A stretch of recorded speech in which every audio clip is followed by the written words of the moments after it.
কখনো কি এমন সময় এসেছে যখন সব দরজা বন্ধ মনে হয়েছে আর মনে হয়েছে জীবনে আর কোনো আশা নেই?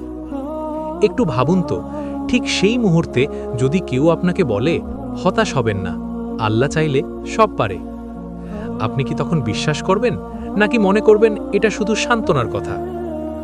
আজকের গল্পটি এমন একজন মানুষের যার জীবনে একের পর এক পরীক্ষা এসেছিল, কিন্তু সে কখনো আশা ছাড়েনি, কারণ তার বিশ্বাস ছিল মানুষ না পারলেও আল্লাহ চাইলে সব পারে। একটা ছোট গ্রাম ছিল। গ্রামের নাম ছিল সুন্দরপুর। চারদিকে সবুজ মাঠ, খেজুর গাছ আর মাঝখানে একটা ছোট্ট মসজিদ। সেই গ্রামে থাকত এক গরিব কৃষক, তার নাম ছিল রহিম। রহিম খুব ধনী মানুষ ছিল না, তার ঘর ছিল ছোট, জমিও ছিল অল্প, কিন্তু তার ঈমান ছিল অনেক বড়। সে সবসময় একটা কথা বলতো, মানুষের ক্ষমতা সীমিত, কিন্তু আল্লাহর ক্ষমতা অসীম। গ্রামের অনেকেই তার এই কথায় হাসত, কারণ তারা বলতো, তোমার নিজের জীবনই তো কষ্টে ভরা, তুমি আবার এত আশা নিয়ে কথা বলো কিভাবে? রহিম তখন শুধু হেসে বলতো, আমি জানি আল্লাহ কখনো বান্দাকে ভুলে যান না। একদিন গ্রামের উপর বড় একটা সমস্যা নেমে এলো।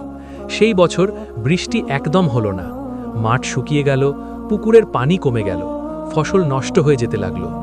গ্রামের মানুষ চিন্তায় পড়ে গেল। কেউ বলল, এবার তো আমরা শেষ। কেউ বলল, এভাবে চলতে থাকলে আমাদের পরিবার বাঁচবে না।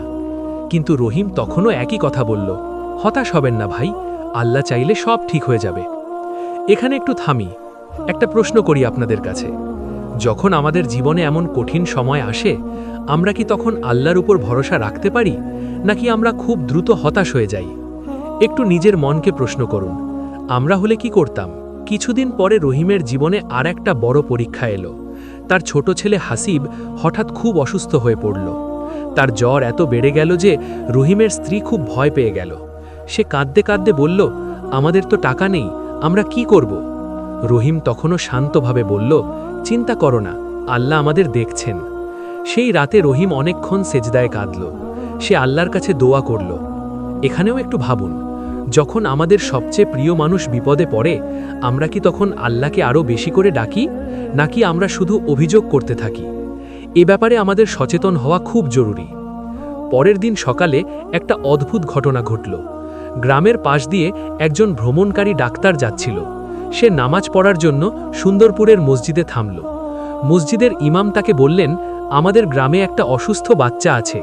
ডাক্তার বললেন, চলুন আমি দেখে আসি। তিনি রহিমের বাড়িতে গেলেন, বাচ্চাকে পরীক্ষা করে কিছু ওষুধ দিলেন। কয়েক ঘন্টার মধ্যেই জ্বর কমতে শুরু করল। রহিমের স্ত্রী অবাক হয়ে গেল। সে বলল, এটা যেন আল্লাহর বিশেষ রহমত। রহিম তখন শান্তভাবে বলল, আমি তো আগেই বলেছিলাম, আল্লাহ চাইলে সব পারে। এই ঘটনা ধীরে ধীরে পুরো সুন্দরপুর গ্রামে ছড়িয়ে পড়ল। মানুষ ভাবতে লাগল, সত্যিই কি এত বিশ্বাস রাখা সম্ভব? কিছু মানুষ রহিমের কাছে এসে বলল, তুমি এত ধৈর্য ধরো কিভাবে?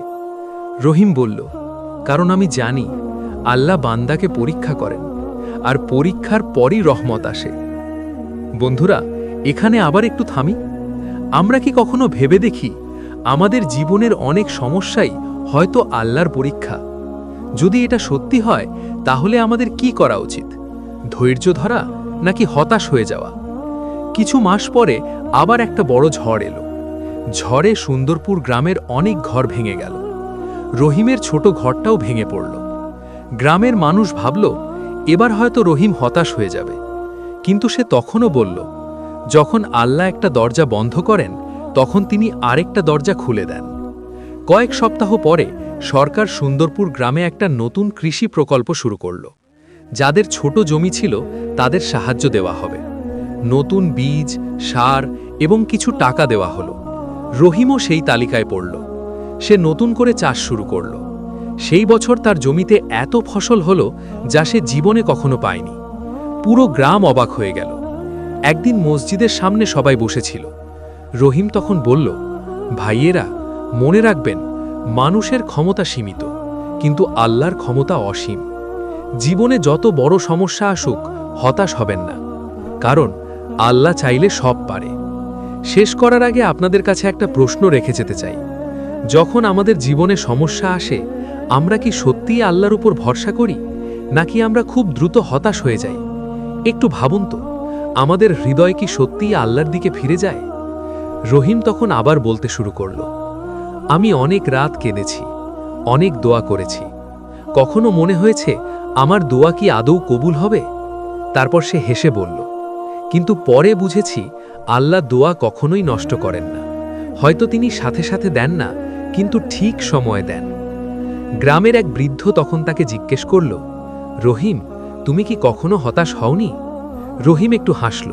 সে বলল, হতাশা তো মানুষের স্বাভাবিক অনুভূতি, কিন্তু সেই সময়ে যদি আমরা আল্লাহকে ভুলে যাই, তখনই আসল সমস্যা শুরু হয়। তারপর সে একটা কথা বলল, যা শুনে সবাই গভীর চিন্তায় পড়ে গেল। মানুষ যখন সব দরজা বন্ধ দেখে তখন ভাবে সব শেষ, কিন্তু সেই সময়েই আল্লাহ আকাশের দরজা খুলে দেন। বন্ধুরা, একটু নিজের জীবনের দিকে তাকিয়ে দেখুন। হয়তো এমন অনেক ঘটনা আছে যখন আপনি ভেবেছিলেন সব শেষ, কিন্তু পরে দেখেছেন ঠিক তখনই নতুন একটা রাস্তা খুলে গেছে। এটা কি শুধু কাকতালীয়, নাকি এটা আল্লাহর রহমত? এই প্রশ্নটা আমরা নিজেদেরকেই করতে পারি।